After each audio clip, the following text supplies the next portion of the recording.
Hello everyone, this is Stuart Kennedy with the Miami Foundation. Welcome to our Sea Level Rise Communications webinar. We're going to take about 45 minutes today to share some information that we gathered with you, and then we will take some questions. So first, let me tell you a little bit about the Miami Foundation. If you don't know, we are the community foundation for Miami-Dade County. We facilitate philanthropy in the community, and we make grants to nonprofits. We've increasingly also been getting involved in public affairs issues, and we've selected sea level rise as one of the areas we think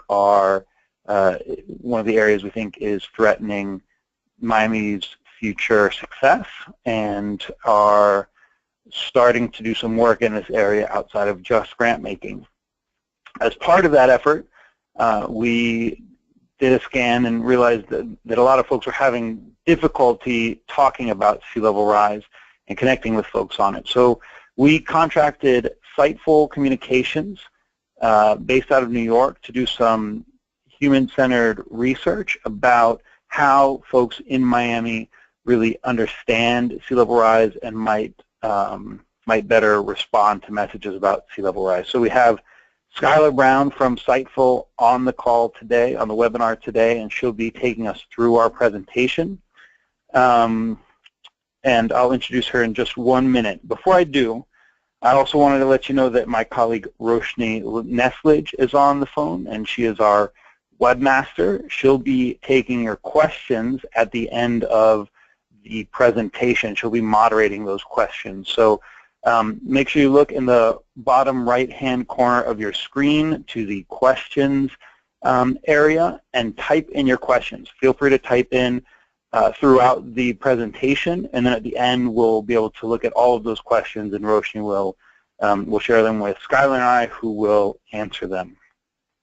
Also, we are recording this webinar, so it will be available on YouTube by the end of the week after we're done. So with that, I'll pass it over to Skylar Brown, who will take you through this research that we did in 2016 with a number of different groups in Miami, trying to better understand how we can communicate about this critical issue facing Miami. Skylar? Thank you, Stuart. Wonderful.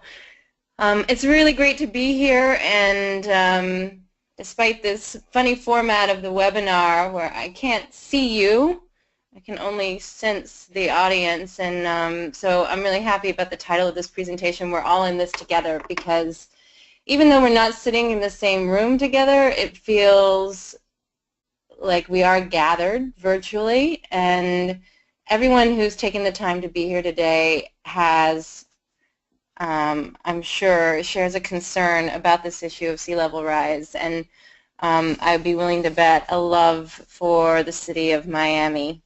So we're all here to learn. I'm here to share what we gathered last summer and fall in our research.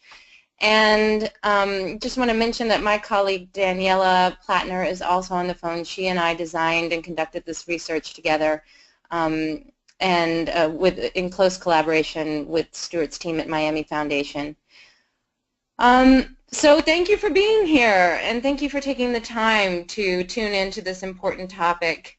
Sightful does a lot of work around climate issues and how to best communicate climate issues, how to generate movement and momentum around these issues, and so this work is really aligned with what we love, the kinds of challenges we love to tackle.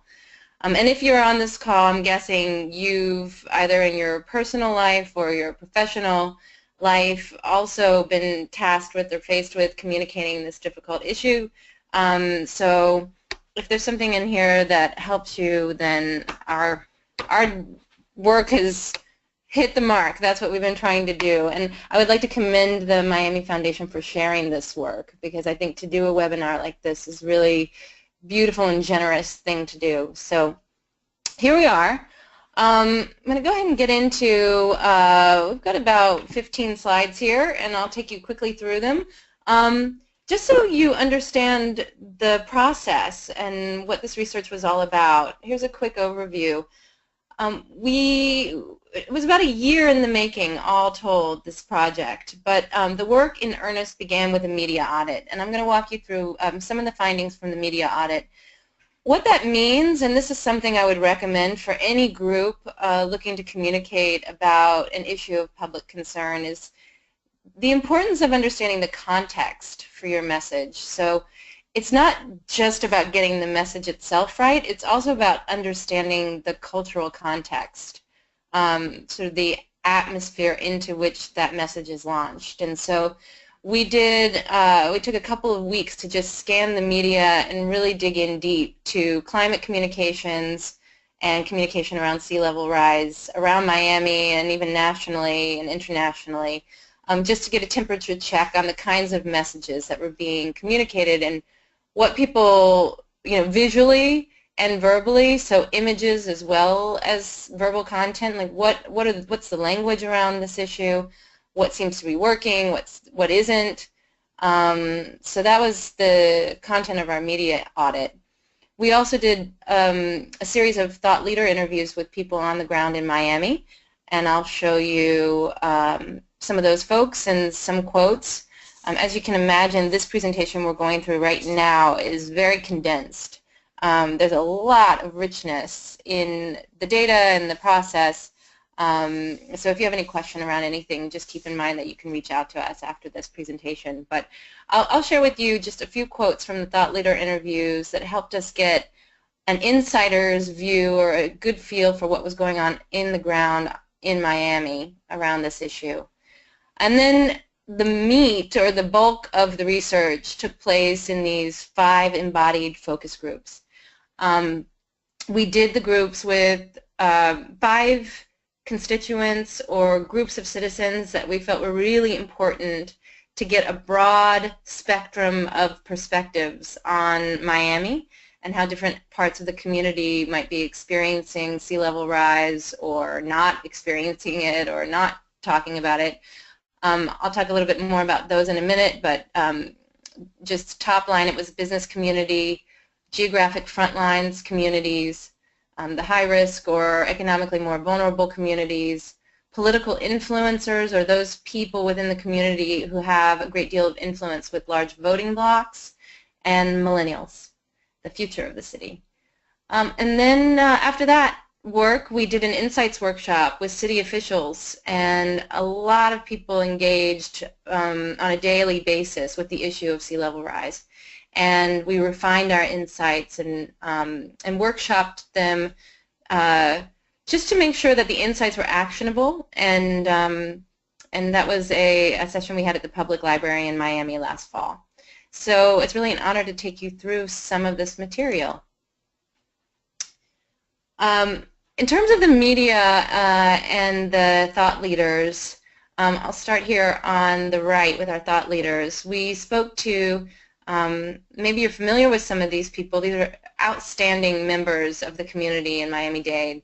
Nicole Hernandez-Hammer, Rebecca Monson from the New Tropic, Jack Lowell, who helped us gain some perspective on the business community, Javier Soto, who is the president and CEO of the Miami Foundation, and Caroline Lewis, the founder and executive director at the Clio Institute, doing a lot of amazing community outreach work. And then on the left, we have just like a few snapshots, some of the imagery, some of the articles we took a look at. And I'll just top line what was really much deeper conversation around this cultural landscape for communication. But the way I like to frame this kind of audit is in terms of dominant themes or memes on the left and then more emergent themes on the right. The idea, ideally, is that we try to stay communicating in the emergent space on the in the right-hand column, because those messages tend to feel fresher, they feel more relevant, they feel more, they tend to grab attention in the right ways, they tend to reach people where they're ready to be reached. So some of the trends that we were seeing, and this was last fall, but I have updated it, so I think these are still very, very relevant, is that we're moving or shifting from, in the language of climate awareness or climate communications, from awareness, so just, stories about there being a problem and trying to generate awareness around the problem, to more of activism and organizing. So what can be done, what needs to be done, lots of stories about people getting out into the streets and organizing. So that's one of the shifts. We're moving from rational issues, so like more of a rational approach to the issue of climate change, to it being more of a story of moral, ethical issues, more human-centric. We were seeing a shift from old stories about lifestyle preservation. So I think like recycling and the green movement in its early days was very much about preserving our lifestyle. Like the word sacrifice, or the S word, was very scarcely talked about, but there's been a change there, and I think we're starting to look at the long game and starting to understand that we're at a point now with these issues, including sea level rise, where there may be some level of sacrifice that needs to start happening, and people ready to understand what that sacrifice is. Moving from environmentalists talking about the issue to unlikely voices, politicians, CEOs, movie stars. It's just not the usual suspects anymore talking about these issues. Moving from a blame state. So I think this is a really difficult one, and we're still in it. I mean, even personally speaking, I can say I catch myself in this one a lot. An us versus them, like, well, the problem is because they are doing this, whoever they may be, to more of a voice around all of us are complicit, that this is something that it sort of doesn't matter anymore who's to blame. It's just about stepping up and becoming a part of the solution. And also an atonement. I think there's a lot of communication around us having to come to terms with some of the mistakes we've made and some of the things that we need to feel a little bit of remorse before we can move forward into active solutions. There's moving from debate to evidence, but that's in quotations, because even since the election, I think the story around evidence has shifted. And it's a tricky atmosphere right now. If you're in a position where you're often using evidence to try to prove your point, I think that that's something that we're trying to figure out in this post-truth or alternate facts kind of universe. Moving from pass the buck stories, or a lot of, again with the finger pointing or who's going to pay, hand-wringing, to stories about and memes around new models, ideas, innovation, new forms of leadership on the issue, kind of a more optimistic story overall. And moving from broadcast, so it's like the top-down kind of experience of news, to more of a dialogue or collaborative approach to these issues. Moving from isolated impacts, so this mistaken idea that climate change or something like sea level rise, it's going to impact this community over here, but I live on high ground, so I really don't have to worry about it, to more of an understanding of the interdependence of all of our systems and all of our people and even creatures, and a real recognition that there is no such thing as an isolated impact. And moving from mitigation to regeneration, so it's not just about stopping the problem at this point, it's about new plans for how we're going to live sustainably and regeneratively moving far into the future, and moving from worst case scenarios to actual plans of action. So, if you are in a position where you're communicating sea level rise, or honestly, so many of the social issues or climate-related issues that we're all trying to wrap our arms around these days, the right-hand column is where the fresher, more impactful messages are hitting home. I want to share with you a few quotes from the community leaders I showed you. So Caroline Lewis from the Clio Institute gave us a lot of great quotes. With this one, the opportunity here is for Miami to be a think tank and experimental ground that can help other cities facing the same thing. This is a service to future generations.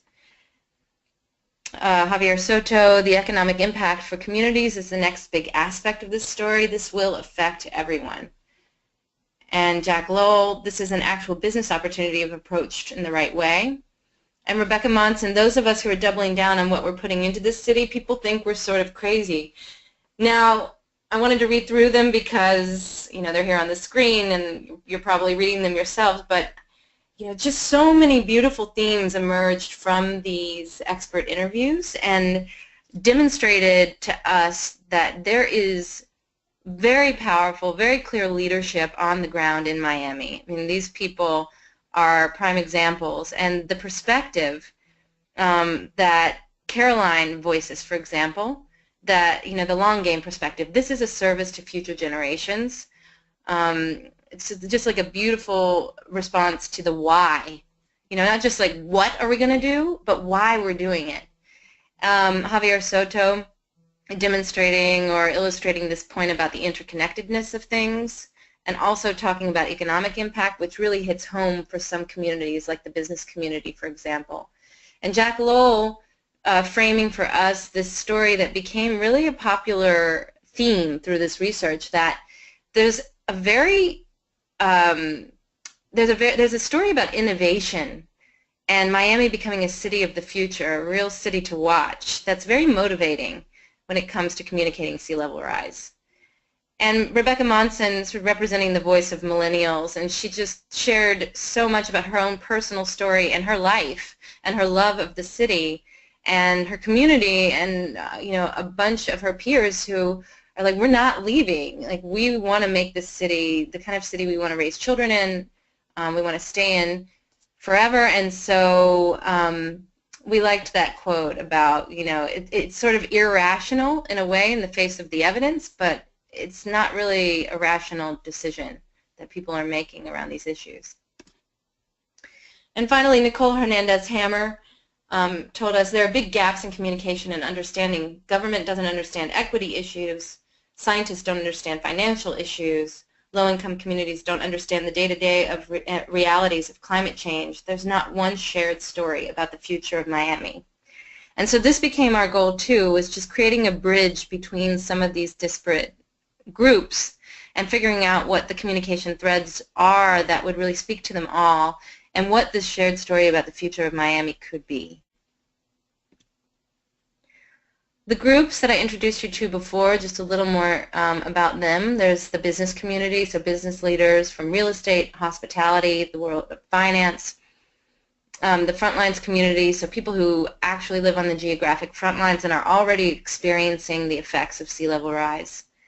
The economically vulnerable, so we spoke to a bunch of community organizers and people who do a lot of outreach in these communities, are residents of these communities, and the unique challenges that something like sea level rise poses for them. Political influencers, so community leaders who influence big blocks of people, and they helped us really frame like, what are the stories that will have the most traction, that really motivate people. And then the millennials, those who are doubling down, as Rebecca Monson said. So just to distinguish or give a little insight into our methodology, on the left you see kind of what comes to mind when you think of a focus group.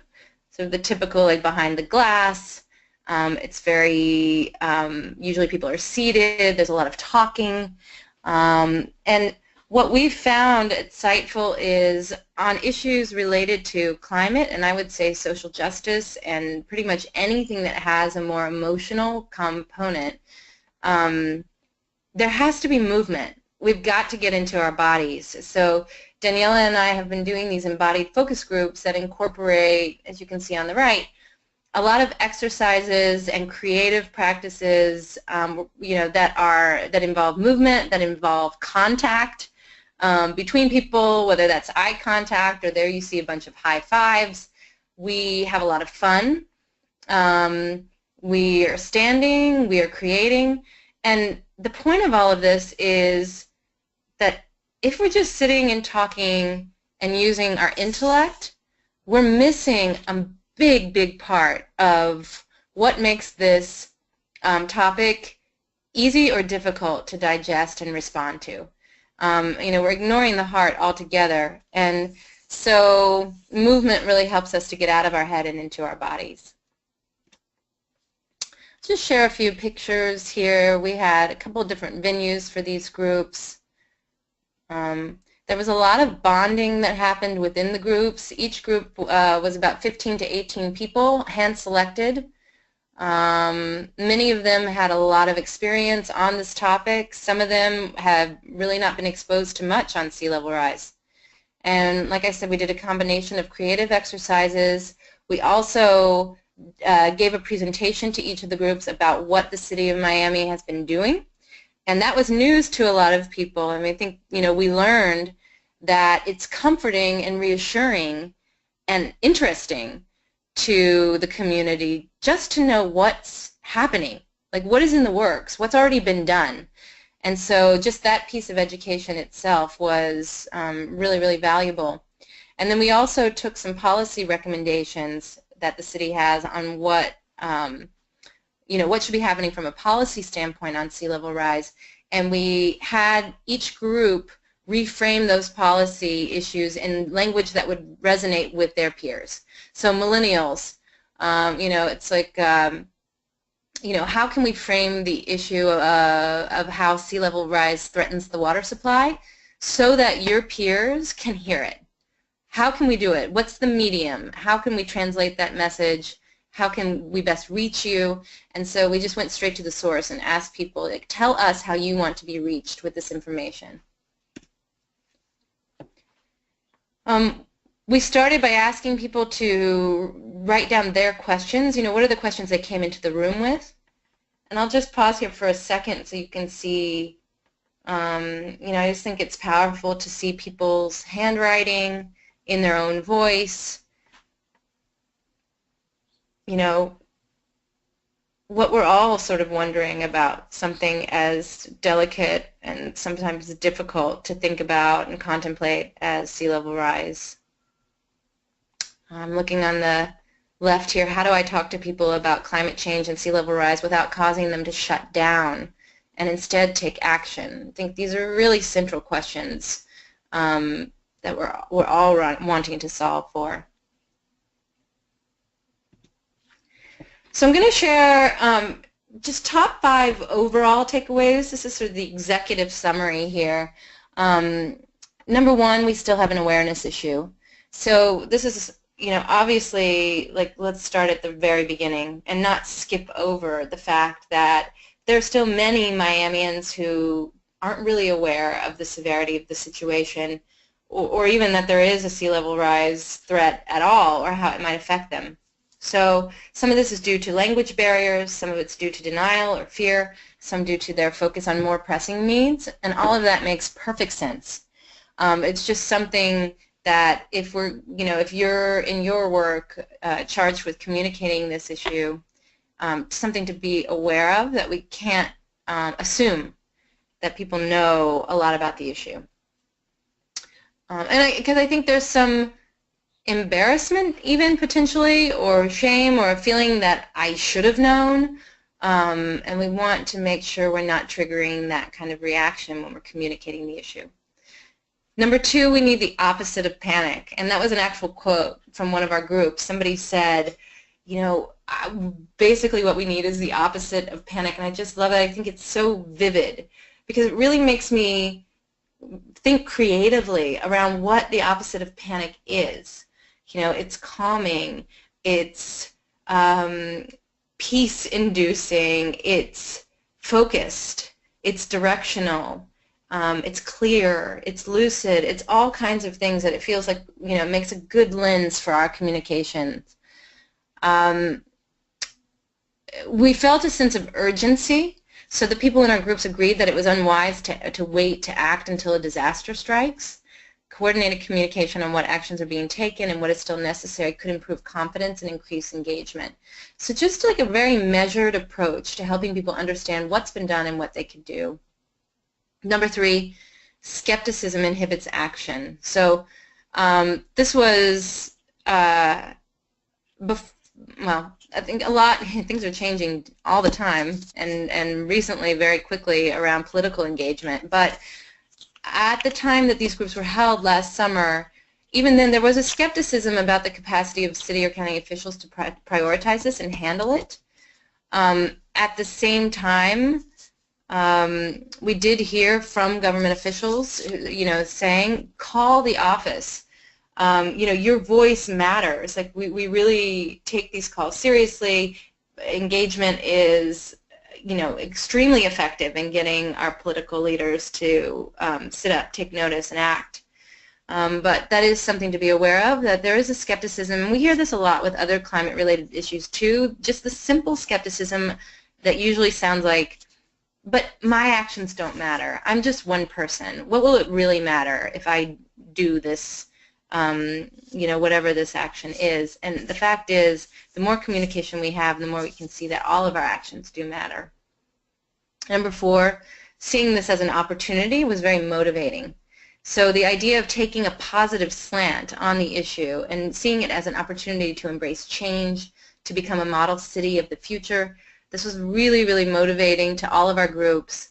Innovation and imagination are really activated sometimes in the face of crisis. So Miami can really show the world how it's tackling this issue and be an example.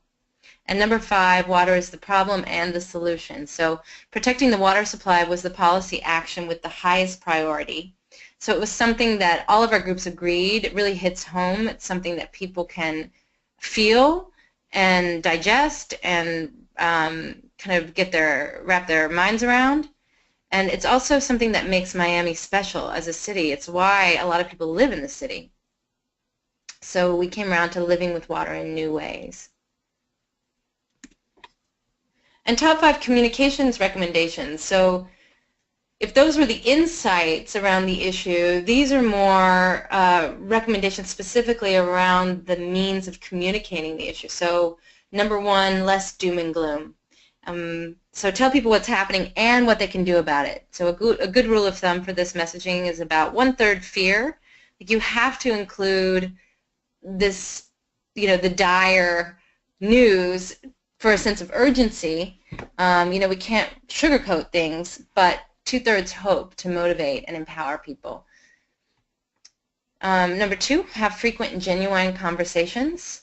So just the act of gathering in and of itself, over the course of a week and a half, we gathered 5 groups of, around 15 to 18 people. Each group, connections were made, amazing conversations happened, minds were changed, perspectives were shifted. And so this idea of gathering, public meetings, town halls, collaborative decision-making technologies, the use of social media, and really having the conversation. I mean, we keep hearing even now that it's just not a topic of, normal day-to-day conversation on the ground. So how can we facilitate these conversations in our communities? Number 3, clear leadership and accountability. So who's doing what? What has already been done? What are other cities doing? Who can step up and take charge? People are looking for fearless leadership and trustworthy sources. So it was really clear, the message that this can't get mired in political angling or partisanship, and we must demonstrate a willingness to rise above.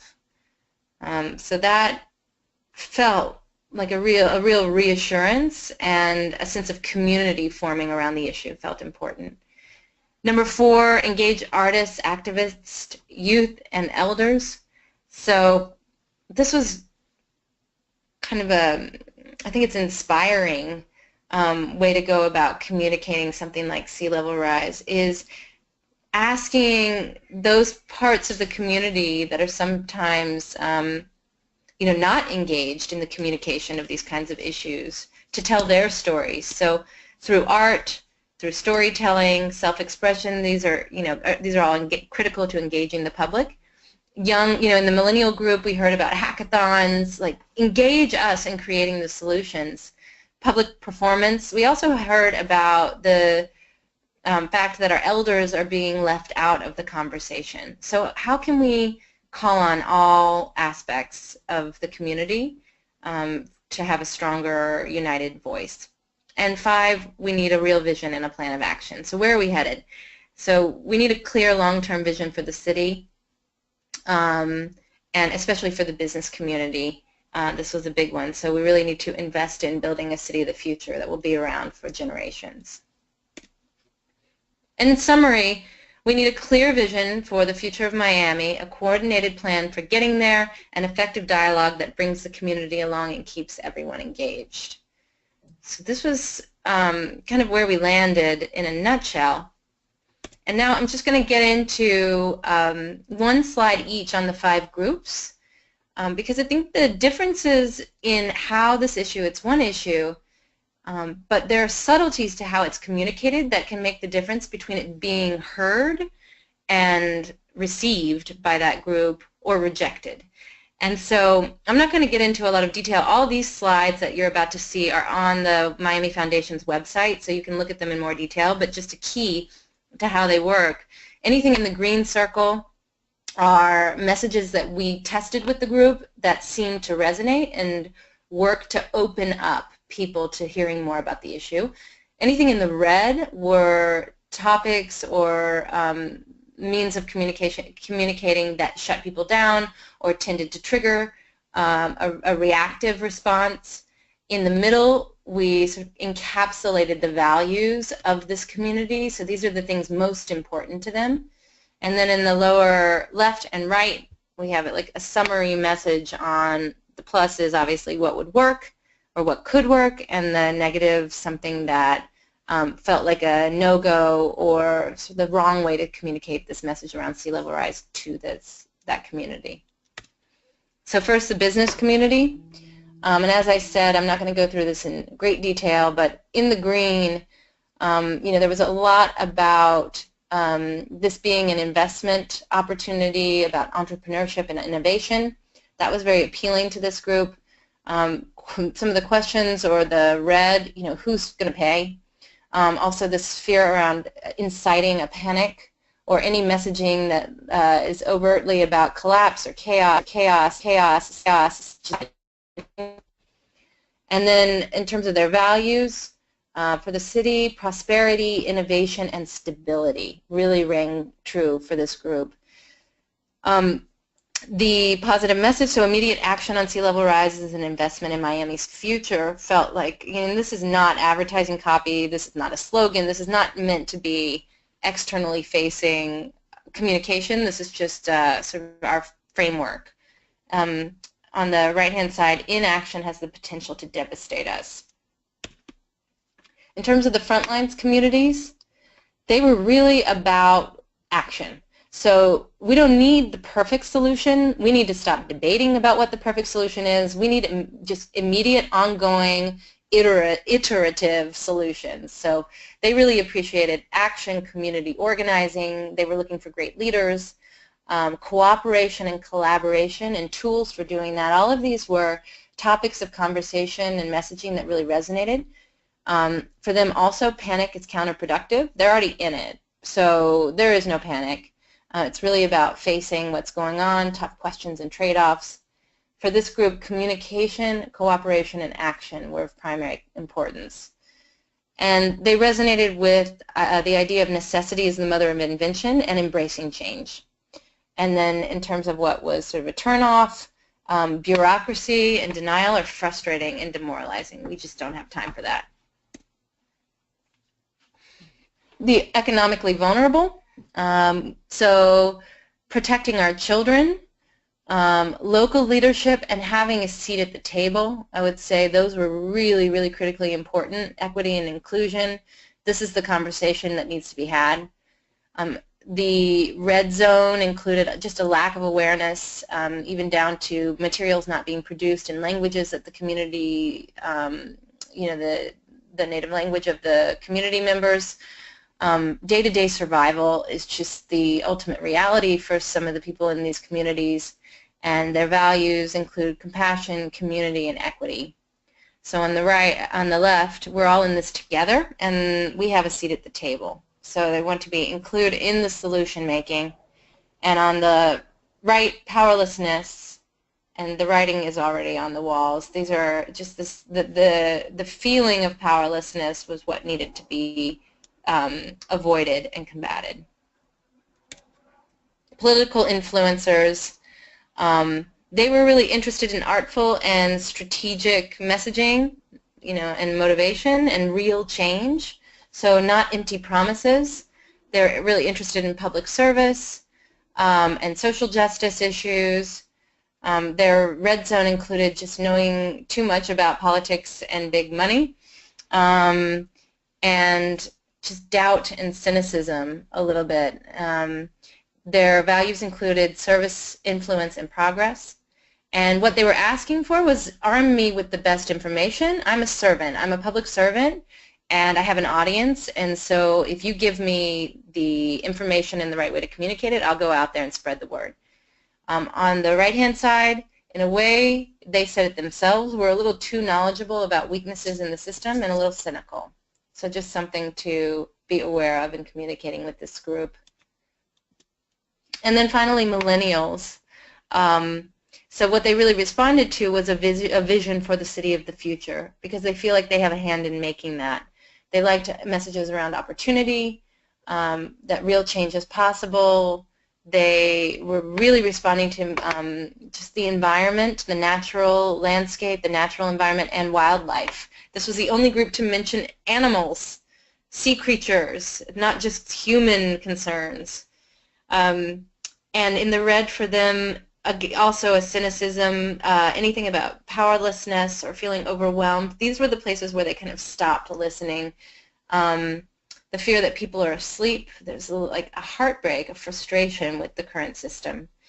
But their values included tech and innovation, the idea that technology can really be implemented as a tool here. Interdependence, I think just we see this across the board with millennials and even younger, that the awareness of the interdependence of things and people is very clear for them. It's assumed, it's just natural, it's very obvious. And also transparency. They're really looking for a dialogue, they want open communication. So they're determined to make Miami a place to be proud of, and their question mark is, can the old system adjust quickly enough? So I hope you're all with me still, and looking forward to your questions here as we come into the home stretch. The 5 communication tactics that we felt through the groups that surfaced with the help of the groups we talked to as places where we could really make some impact were technology, so the continued use of technology, apps, virtual reality, to engage with the issue. So the way we're putting the word out there and the way we're asking people to engage through technology, there's just a lot to be explored there. Play and imagination, so back to that point about less doom and gloom. How can we engage people in contests and play spaces and art and creativity and hackathons? How can we get people to participate in ways that are really, that are empowering to them and exciting to them? Clear vision.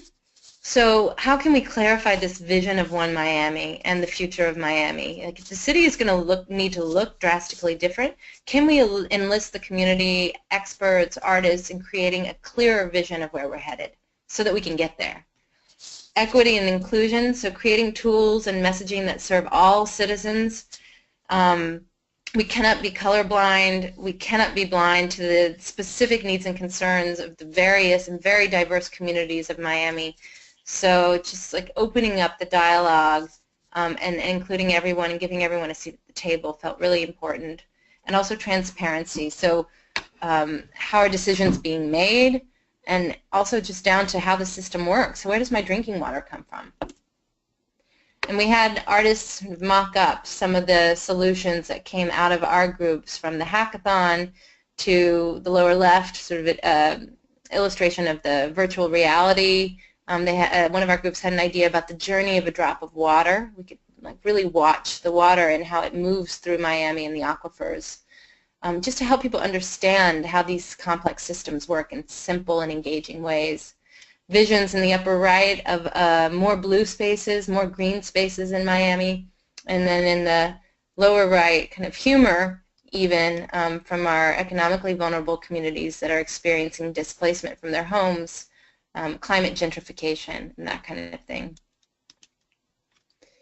So tactics that can improve our chances of cutting through resistance and confusion, just simply to communicate.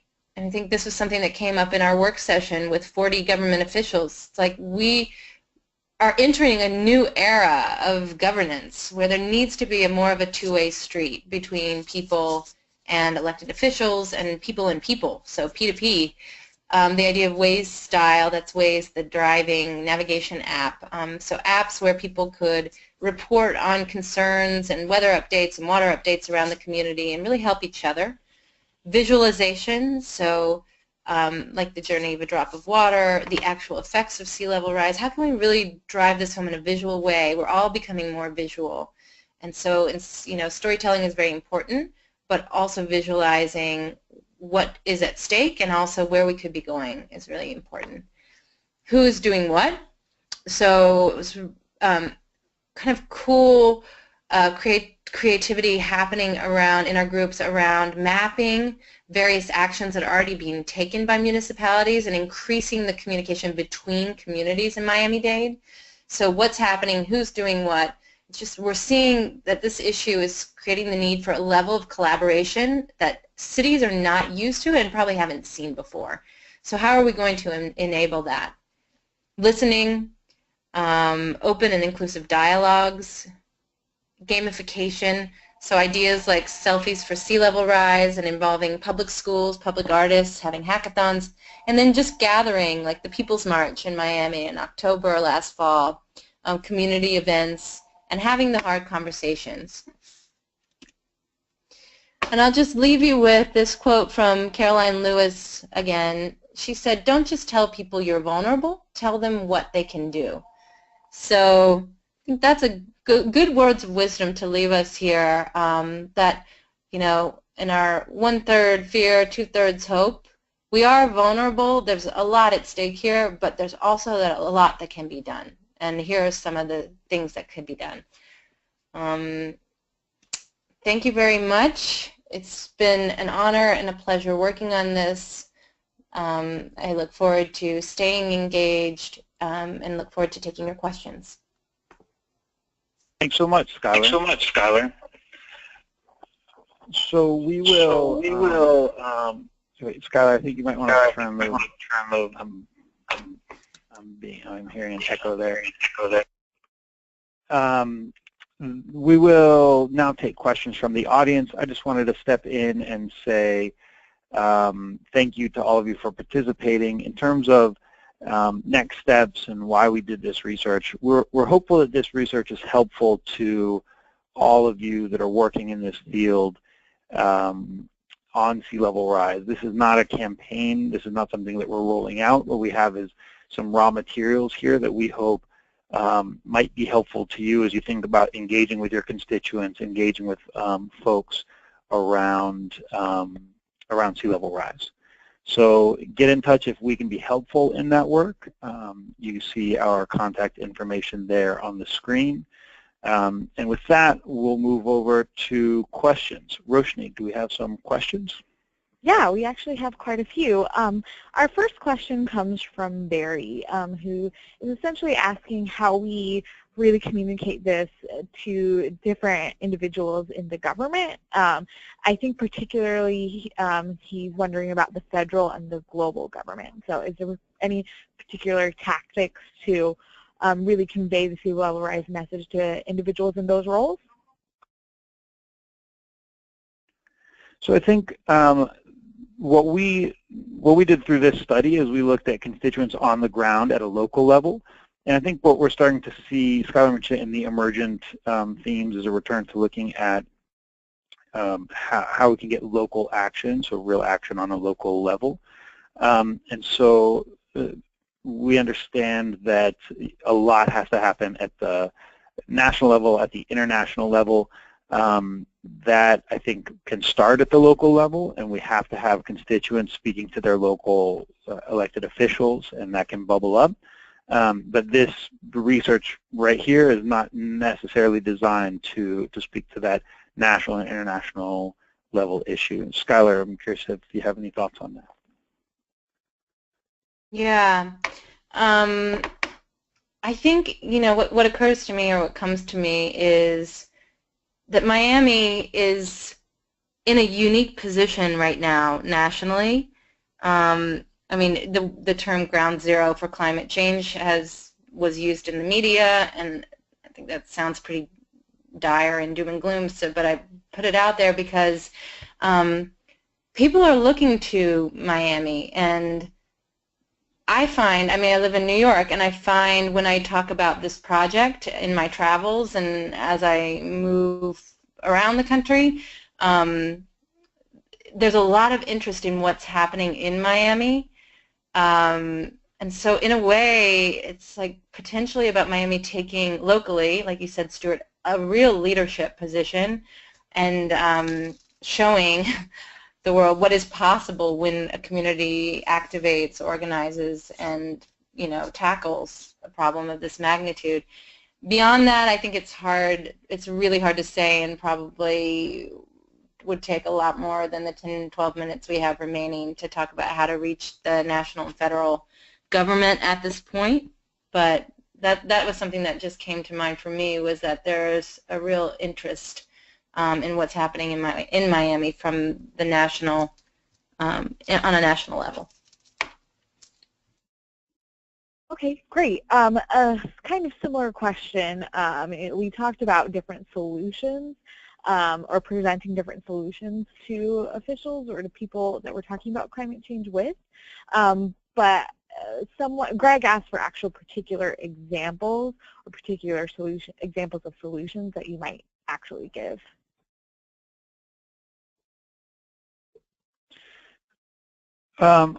Again, this isn't, we don't have the solutions necessarily spelled out in this research. I think Schuyler mentioned some interesting tactics and ideas that came up in visioning sessions towards the end. So these are ideas from people in these various groups thinking about how, types of messaging, types of tactics that would relate and inspire their contemporaries.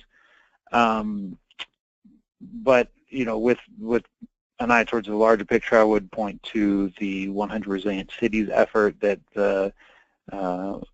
that Miami-Dade County, the City of Miami, and the City of Miami Beach are working on right now, working on pulling in the 32 other municipalities to put forth a resilient strategy, which will have some of those solutions. As I'm sure many of the folks on this call know, we don't necessarily know what the solutions are right now for Miami. We're in a bit of a unique situation. So I think, yeah, those are my thoughts on that.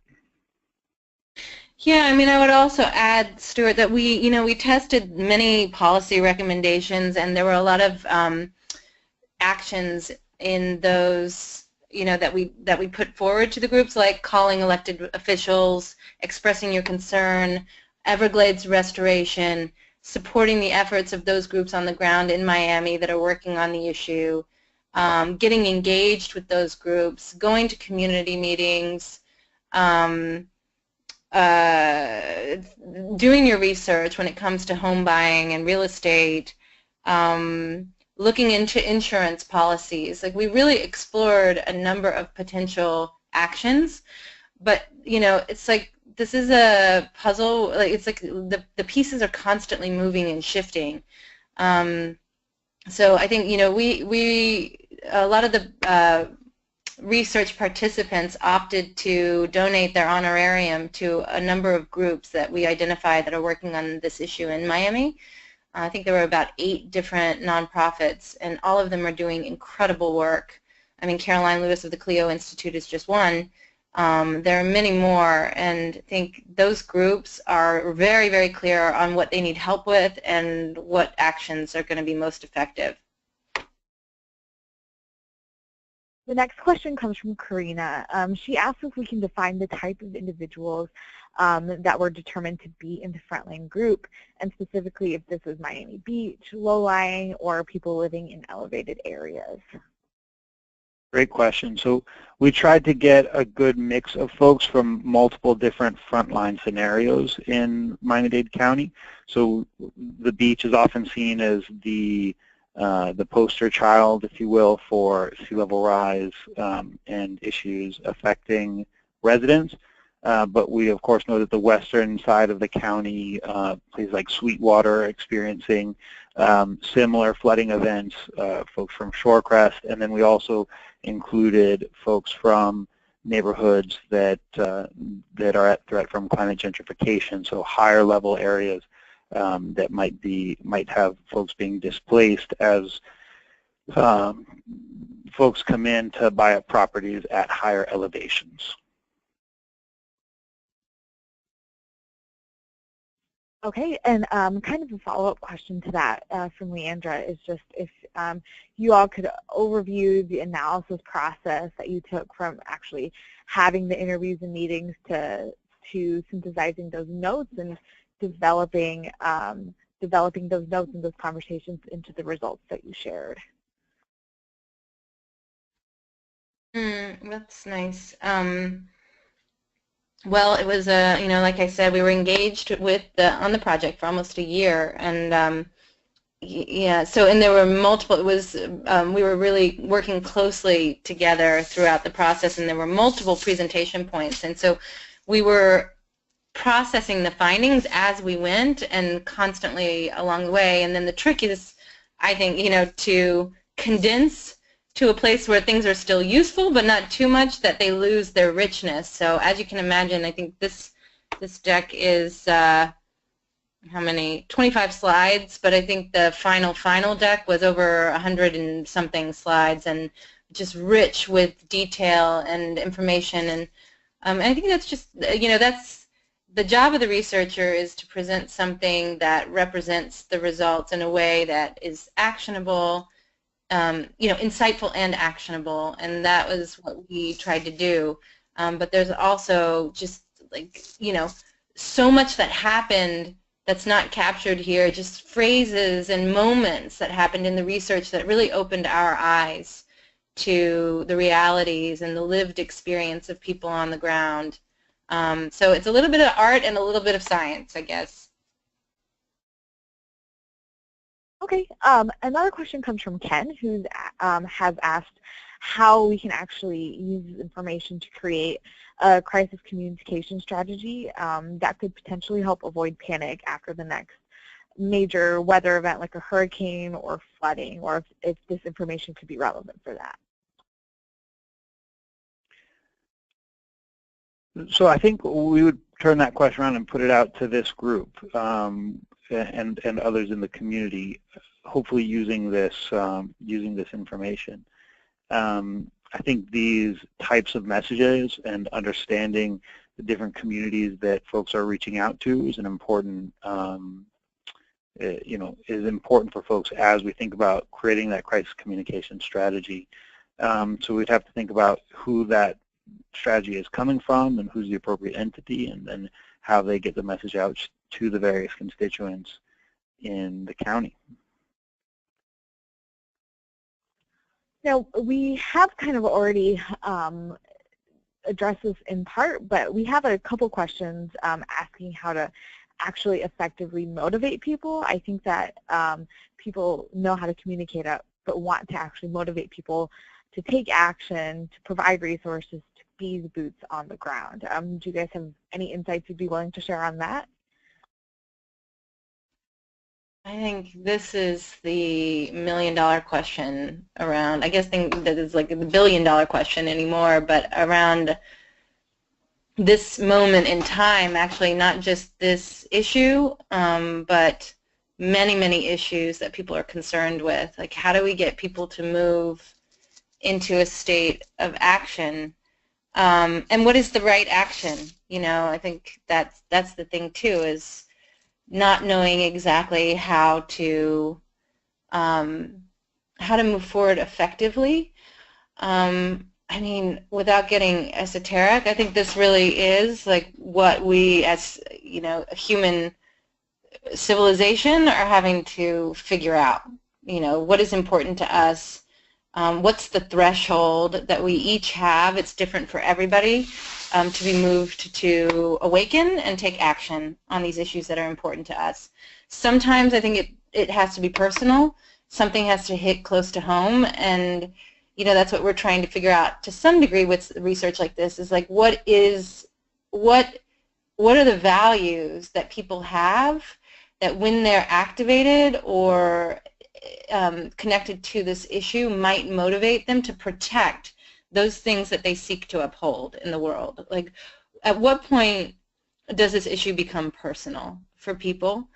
And I think that's different for everyone, which is really the challenge, but that's also why a big mass communication, like, you know, like you know, a big campaign could be effective at generating awareness, but in reality, the issue has to be approached from the ground up. It has to be grassroots. It has to be thousands and thousands of conversations. It's like the thing that can happen in the conversation between me and my cab driver, between me and my close friend, between me and a relative who has very different political views. You know, these are the moments that change the way people respond to an issue like this. And then also there are, I mean, it's hard to say, but you know, there's devastation. I mean, there's like, this is what a good disaster, a big disaster can do. It's like we saw it in New York with Sandy Hook. We've seen it all over the world. Like, there's nothing, you know, it's like the way communities come together in the face of a disaster is usually very reassuring about humanity's capabilities, but we don't want it to come to that. So I think we're all really exploring right now how to get people activated before the crisis. Can we avert the crisis, I guess? And I think it's a big question mark. I think it's worth trying, but it's still a big question mark how to do it and whether it can be done. Yeah, I think that's a great point to close on there, Skylar, as we wrap up our hour. And I think it's going to take a lot of experimentation and a lot of trying new things. And so we look forward to actions everyone on this call might take, and we'll continue to be doing our work on our side. So thank you all. Thanks for joining. And I have to say a big thank you to Schuyler and Daniela Plattner, who went through this process with us. And Skylar, thank you for taking the time to share this information and present it on this webinar today. A big thanks to Jane Gilbert, who's the CRO at the City of Miami now. She was a consultant for us when we were doing this research and put a ton of time and effort into making it happen and getting it done. So thank you, Jane. And Roshni, thanks for running the webinar today. Thanks all, and this webinar will be up online by the end of the week if you'd like to go back and review any of it. Have a great day. Thank you.